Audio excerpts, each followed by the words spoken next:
तरीही सरकार गांभीर्याने घेत नाही. इतकं निर्दयपणा यांच्या अंगात असणं म्हणजे हा खूप अन्यायाचा कळस झाला. कसं बोलताय, मुंबई मध्ये येण्याची भाषा करताय.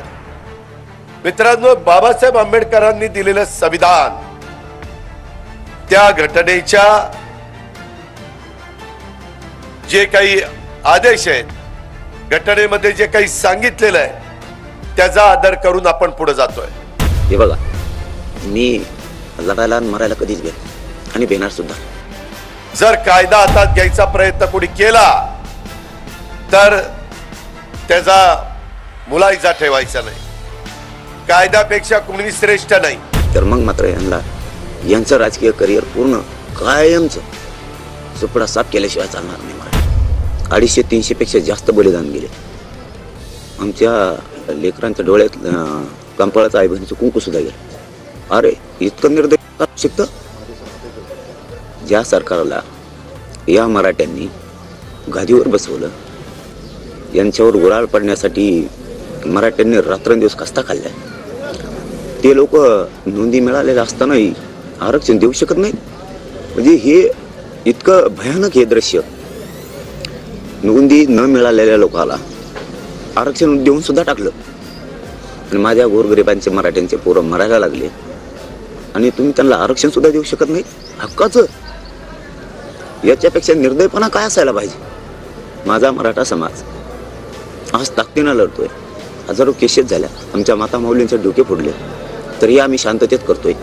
आजही 1 महिना झालाय आमरण उपोषणाची आणि मराठी मुंबईकडे जाण्याची घोषणा केलेली, तरीही सरकार गांभीर्याने घेत नाही. इतकं निर्दयपणा यांच्या अंगात असणं म्हणजे हा खूप अन्यायाचा कळस झाला. खूप अन्यायाचा कळस झाला. आणि शेवटी आता मराठ्यांनाच हे शांततेचा आसरा हातात घेऊन यांना कायमचं यांचं भविष्य संपवल्याशिवाय जमणार नाही. कारण जर आपलेच पोरांच्या नरड्यावर पाय द्यायचं यांनी ठरवलं असलं, आपले पोरं मोठे झाले नाही पाहिजेत आणि आरक्षण दिलं नाही पाहिजे असं जर यांनी ठरवलं असेल, तर मग मात्र यांचं राजकीय करिअर पूर्ण कायमचं सुपडा साफ केल्याशिवाय चालणार नाही मराठा. कारण आपल्या लेकराला न्याय मिळणार नाही. हे बघा, मी लढायला आणि मरायला कधीच भेट आणि भेटणार सुद्धा.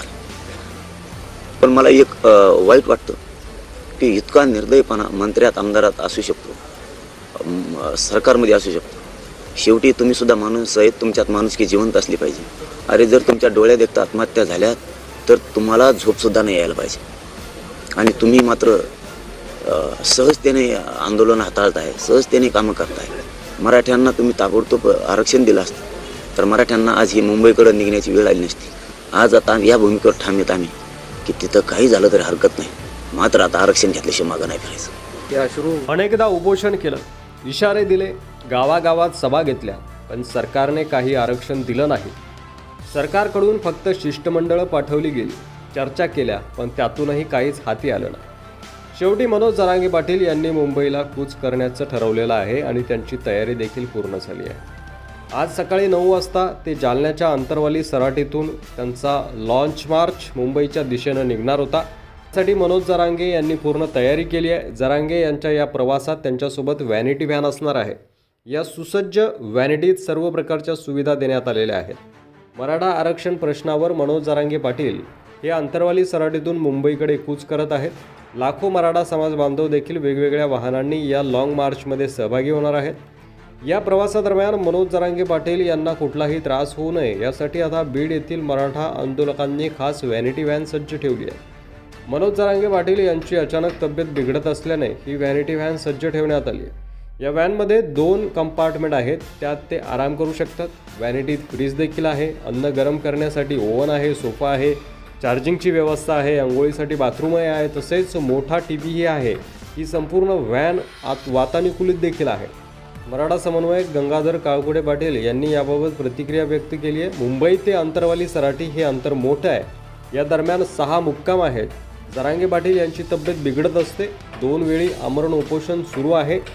हे 5 महिने पायाला भिंगरी लावून समाजासाठी काम करत आहेत. त्यांची प्रचंड धावपळ झाली आहे. त्यांना पायी चालत जायचं आहे, त्यामुळं त्रास वाढणार आहे. त्यांच्या उपचारासाठी 2 ते 3 डॉक्टर आम्ही ठेवणार आहोत.